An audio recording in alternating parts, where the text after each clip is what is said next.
예수님의 가르침을 한마디로 요약한다면 가까이 온 하나님 나라이고, 그 가르침의 방식은 귀신 축출과 치유 그리고 비유였습니다. 놀라운 것은 예수님 이전 시대의 랍비 문헌에서는 단 하나의 비유도 전해지지 않는다는 것입니다. 공간복음서에 전승되고 있는 41개의 예수님의 비유들은 그런 의미에서 예수님의 가르침을 파악할 수 있는, 가장 신뢰할 수 있는 독자적인 자료임이 분명합니다. 게다가 예수님의 비유들은 그 명백성과 단순함, 형태의 탁월성에서 전무후무한 특징을 가지고 있습니다.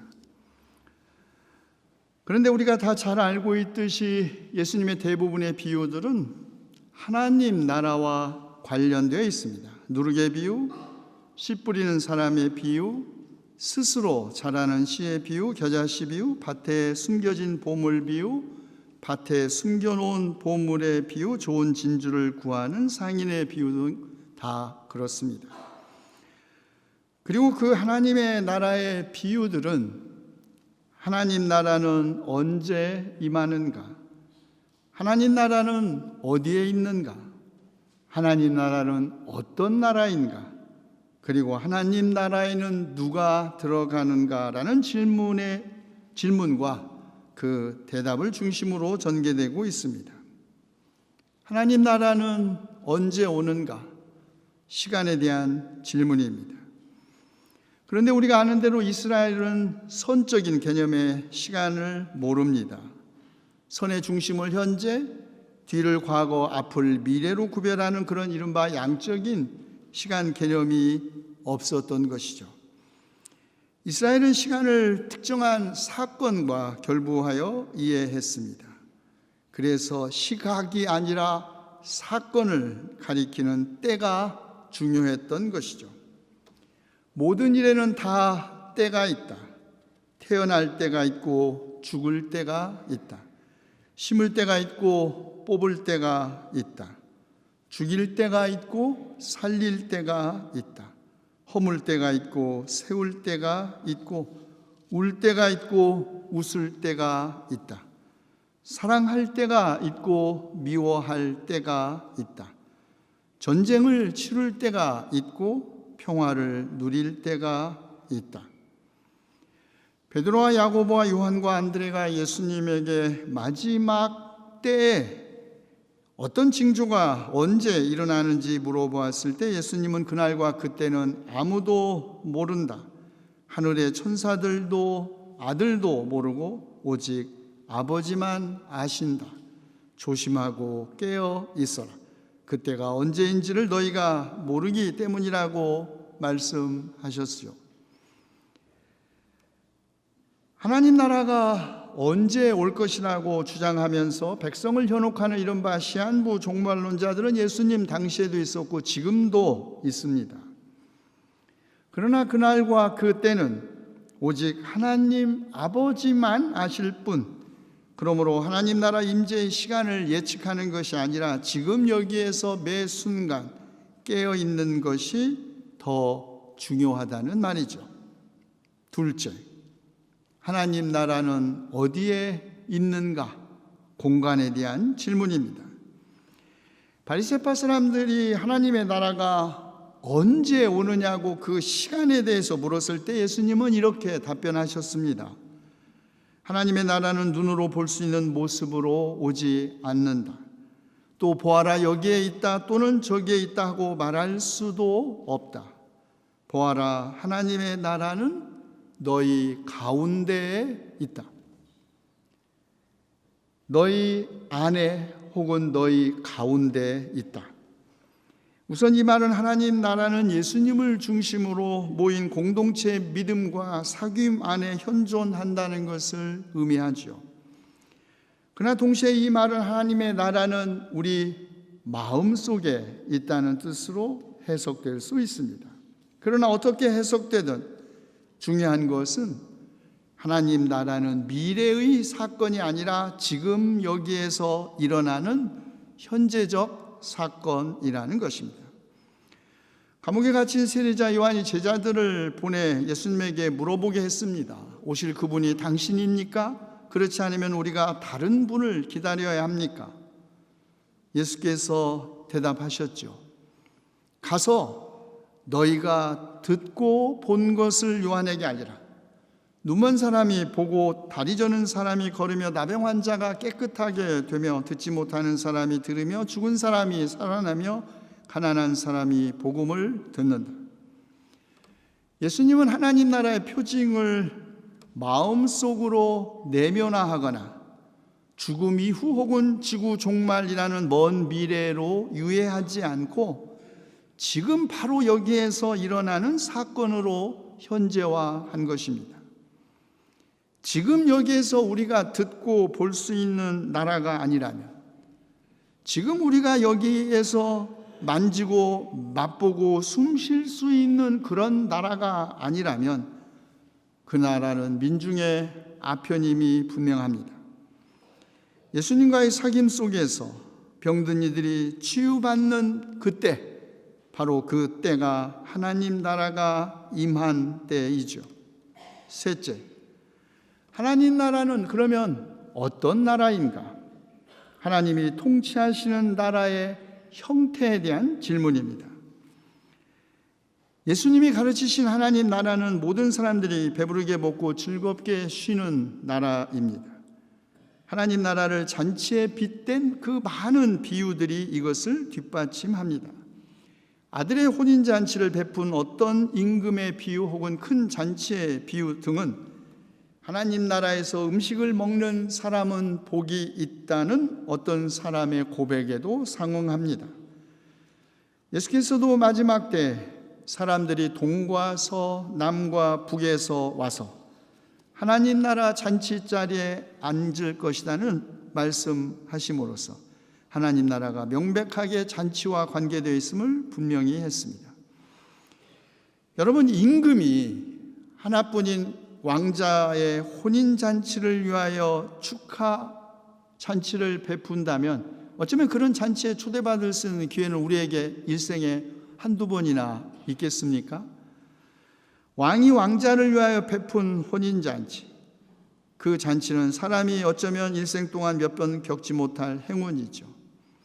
그리고 대부분 이렇게 큰 잔치에는 무엇보다 먹고 마실 것이 넉넉하고 풍부해서 모든 사람이 부족함 없이 배를 채울 수 있습니다.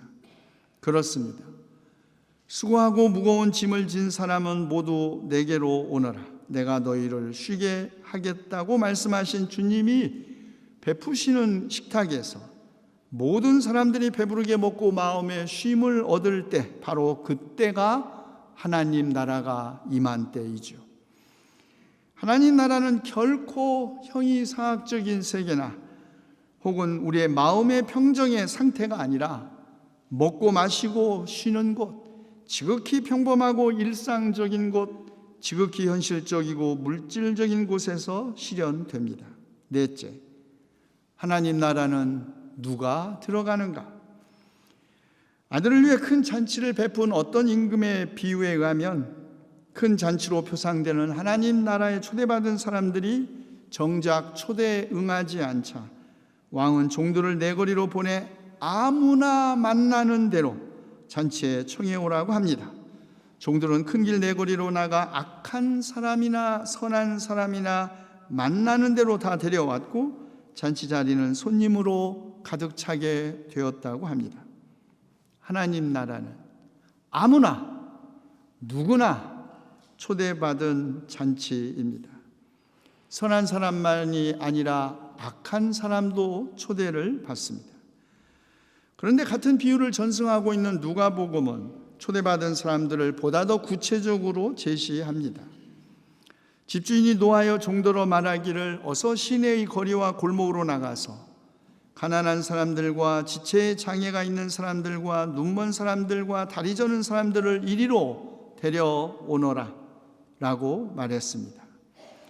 마태는 아무나 선한 사람이나 악한 사람 모두를 데려왔다고 함으로써 하나님 나라의 온전한 개방성을 보여주었죠.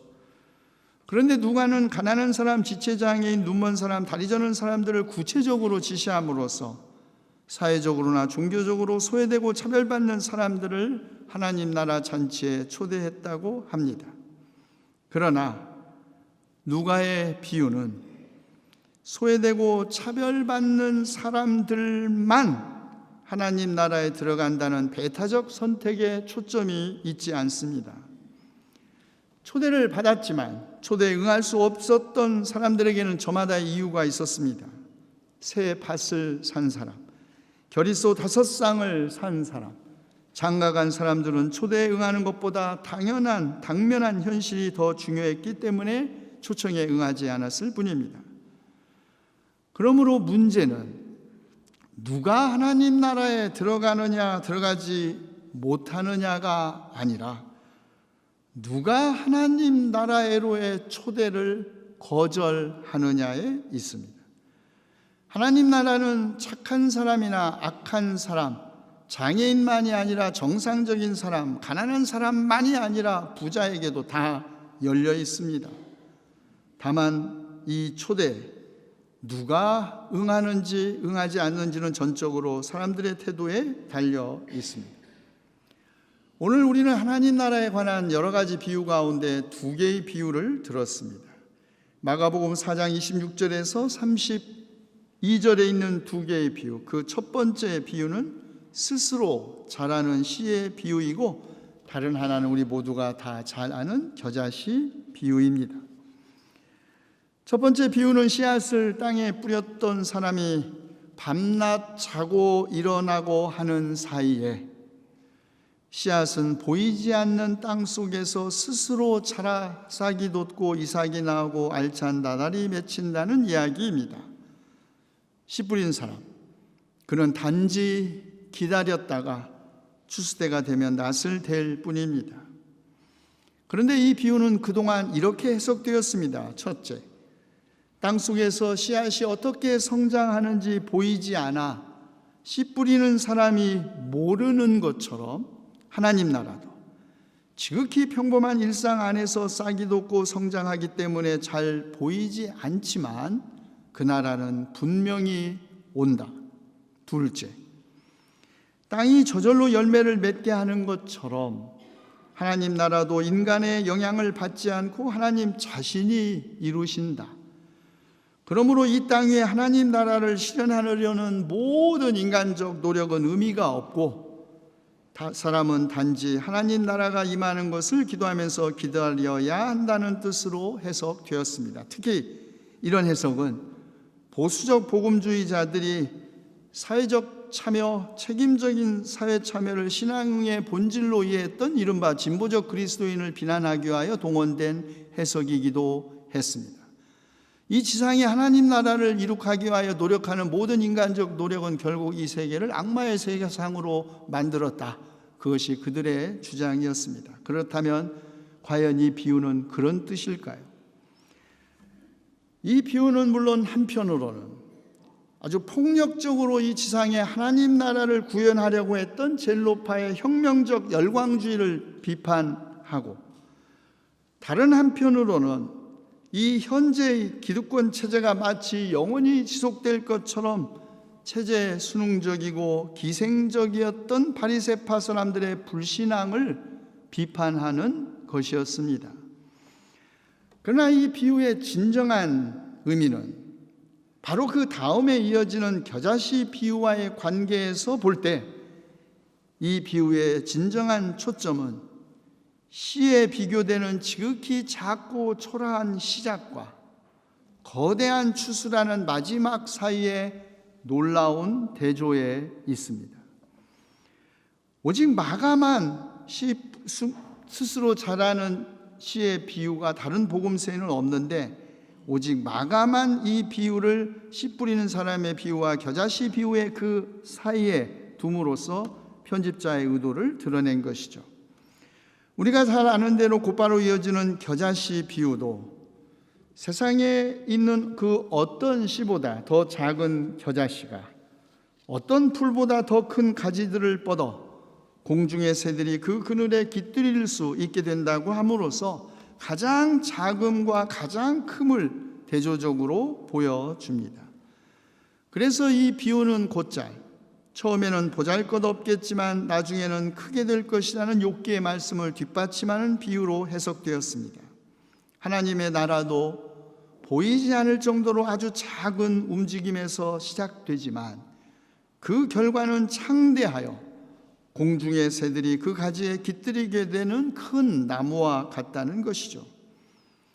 쓸모가 많은 식물이기는 하지만 어디까지나 잡초에 불과한 겨자, 거의 야생에서 자라면서 일단 심겨지면 그 뿌리를 뽑기 어려울 만큼 제거하기가 불가능한 풀인 겨자씨 안에 이미 큰 나무가 내재해 있는 것처럼 하나님 나라도 일단 뿌려지면 제거하기가 불가능하고 자라면 공중에 새들이 깃들여 쉴 수 있을 만큼 큰 나무가 된다는 것입니다. 그런데 우리가 주목해야 할 것은 예수님의 겨자씨 비유가 구약성서의 에스겔서와 직결되어 있다는 것입니다. 바벨론 유배지의 젊은 사제였던 에스겔이 식민지 지배를 벗어나 회복된 왕국 이스라엘에 대해 꿈꿨던 미래사, 그것은 아름다운 백향목으로 표상되었습니다. 이스라엘의 높은 산 위에 우뚝 선 백향목, 온갖 새들이 깃들이고 온갖 날짐승들이 그 가지 끝에서 보금자리를 만드는 그런 백향목에서 에스겔은 다윗 왕조의 복권을 꿈꾸었던 것이죠. 그러나 키가 크고 꼭대기가 구름 속에 뻗어 있는 나무, 큰 가지 속에 공중의 모든 새들이 보금자리를 만들고 가는 가지 밑에서는 들의 모든 짐승들이 새끼를 낳고 그 나무의 그늘 밑에서는 모든 큰 민족이 자리 잡고 사는 것은 에스겔에게 이집트의 왕 바로와 아시리아 제국의 모습이기도 했습니다. 다니엘도 마찬가지입니다. 바벨론의 왕 느부갓네살 왕의 꿈을 해몽할 때 그는 땅의 한가운데 서 있는 아주 높고 큰 나무에 빗대었습니다. 그 높이가 하늘에 닿고 잎이 부성하여 아름답고 열매는 온 세상이 먹고도 남을 만큼 풍성하며 들짐승이 그 그늘 아래 쉬고 그 큰 나무의 가지에는 하늘의 새들이 깃들며 모든 생물이 먹이를 얻는 큰 나무, 곧 바빌론 제국의 느부갓네살 왕을 상징한 것이죠. 고대 사회에서 나무는 실로 많은 것을 상징했습니다. 에덴 동산의 중심에 서 있었던 선과 악을 알게 하는 나무와 생명의 나무에서부터 가나안의 상수리 나무, 단군 신화에 나오는 신단수, 붓다가 깨달음을 얻은 보리수, 우리 마을의 수호신인 당산나무에 이르기까지 나무는 하늘과 땅을 잇는 우주의 생명, 조화와 성장, 증식과 생성과 재생을 상징하지요. 이런 상징성을 가지는 나무는 그런데 대부분 아름답고 우람하고 장대한 나무들입니다. 우리가 아는 용비어천가, 조선 개국의 위대함을 노래했던 용비어천가의 제2장 이렇게 시작되죠. 뿌리 깊은 나무는 바람에 아니 움직이니 꽃 좋고 열매 만나니. 한 나라의 개국도 우리는 나무에 빗대었습니다. 애국가 2절, 남산 위에 소나무 철갑을 두른 듯 바람소리 불변함은 우리 기상일세. 우리나라도 남산 위에 아름답고 우람한 소나무에 빗대어 우리가 노래하고 있죠. 자, 이제 예수님의 겨자씨 비유로 눈길을 다시 돌립니다. 예수님은 겨자씨 비유를 무엇을 설명하기 위하여 이 비유를 들으셨나요? 어떤 나라? 하나님 나라. 놀랍지 않습니까? 그 나라는 도대체 어떤 나라이길래 저 네바논 높은 산에 우뚝 솟은 아름답고 우람하고 하늘을 찌를 것 같은 백향목도 저 남산 위에 철갑을 두른 것 같은 소나무도 아니고 겨자씨? 풀인 듯 나무이면서 나무인 듯 풀인, 뿌리를 한번 내리면 땅바닥에 깊이 뿌리를 박아 제거하기가 어려워 사람들이 기꺼이 밭에는 심지 않으려는 야생초, 그것이 하나님 나라라는 것입니다. 하나님 나라의 비밀이 드러난 순간이죠. 예수께서 하늘나라는 라고 했을 때 아마 그 얘기를 들었을 청중의 얼굴 표정 우리는 본 적이 없어 모릅니다. 이렇게 기대하지 않았을까요? 에스겔이 노래한 것처럼 하느님 나라는 레바논의 백향목과 같으니, 그런데 하늘나라는 겨자씨와 같으니, 이 말을 들었을 때 청중의 표정이 어땠을 것 같습니까? 청중들, 제자들은 물론 예수님의 적대자들도 어쩌면 다윗 왕국의 회복을 생각했을 것입니다. 솔로몬이 백향목으로 지었던 아름다운 궁전, 그 성전, 무너져 없어졌지만 또다시 그 백향목으로 세울 아름다운 성전과 회복된 국가를 상상하지 않았겠습니까? 예전에 이스라엘을 괴롭혔던 아시리아, 이집트, 바빌론, 마케도니아, 혹은 지금 식민지 종주국이자 위대한 제국인 로마 제국에 버금가는 그런 나라가 예수님께서 말씀하시는 하나님 나라일 것이라고 생각했을지 모릅니다. 그런데 예수님은 하나님 나라를 겨자씨와 비유하신 것이죠. 레바논의 백향목, 이집트와 아시리아, 바빌론을 상징하는 아름답고 큰 백향목이 아니라 야생의 풀같은 겨자씨에서 자라 가지에 공중의 새들이 깃들이는 그런 나무를 말입니다. 이 비유를 들었을 청중들 보지는 못했지만 우리는 그들이 어떤 표정을 지었을지는 충분히, 그들이 어떻게 어떤 충격을 받았을지는 충분히 상상할 수 있을 것입니다.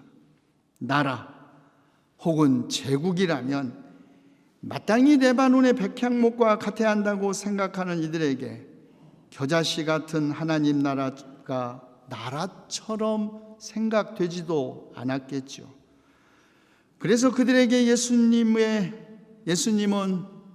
재관 없는 왕, 그가 받았던 제왕이라면 가시면류관 뿐인 왕, 그가 선언한 하나님 나라는 영토도 백성도 군대도 없는 왕, 그런 나라, 그런 하나님의 나라, 겨자씨처럼 눈에도 보이지 않는 나라였겠죠. 그렇습니다. 예수님은 하나님의 나라라는 비유를 겨자씨와 결합시킴으로써 그의 적대자들은 물론 그의 제자들마저 그에게 기대했던 나라, 그를 통하여 이루고자 하는 나라라면 마땅히 이뤄야 한다고 했던 국가에 대한 기존의 생각을 우스꽝스럽게 만드신 것이죠. 겨자씨는 크고 잘생긴 하늘을 찌를 것 같은 백향목처럼 강력하고 당당하고 장대한 상징이 아닙니다. 겨자씨는 아무 곳에서나 뿌려진 곳에 뿌리를 깊이 내리고 빠르게 자라 온 밭을 차지하는 잡초와 같이 제거하기가 어렵습니다. 고도원이라는 작가가 못생긴 나무가 산을 지킨다라는 두 권의 책을 썼습니다. 눈에 띄게 크고 잘생긴 나무들이 먼저 잘려나가기 때문에 못생긴 나무들이 눈에 띄지 않아 오래 살아남고 산을 지킨다는 뜻이겠죠? 그러나 여러분, 어찌 못생긴 나무만 산을 지키겠습니까? 잘생겼지만 숨어 있어서 혹은 사람 눈에 띄지 않아서 살아남은 나무도 있겠죠. 이 비유의 초점은 잘생긴 백향목이냐 못생긴 겨자씨냐에 있는 것이 아닙니다. 시작과 마지막에 그 놀라운 대조에 있습니다. 씨 뿌리기와 추수, 눈에 띄지 않는 땅 밑에 감추어져 있는 미미한 시작과 놀랄 만큼 굉장한 마지막의 대조가 하나님 나라의 비밀입니다. 가장 작은 것, 가장 작은 사람 안에서 가장 큰 것, 가장 위대한 것이 이미 태동한다는 것입니다. 이 하나님 나라의 비밀을 이해하도록 허락받은 제자들, 하나님 나라의 비밀을 맡은 제자들, 그들은 땅 밑에 숨어 있어 보이지 않는 아주 미미한 시작에서 이미 오고 있는 하나님의 영광을 볼 수 있는 사람들입니다. 그러나 예수님은 바깥 사람들에게는 모든 것이 수수께끼로 들리게 하셨죠. 그러니 가장 작은 것에서 가장 큰 것을 보고 감추어진 현재에서 보이지 않는 미래를 보는 크리스찬, 그들이야말로 오늘 우리 시대에 하나님 나라의 비밀을 맡은 청지기들입니다. 기도합시다. 한없이 부족하고 허물 많은 우리에게 하나님 나라의 비밀을 맡겨주신 주님, 보이지 않는 곳에서 시작되는 주님의 나라 보게 하시고 아주 작은 것과 함께 성장하는 주님의 나라 우리가 믿게 하시어 우리 교회 주님 나라의 그늘 아래 많은 사람들이 와서 쉬게 하옵소서. 우리 주 예수 그리스도의 이름으로 기도하옵나이다.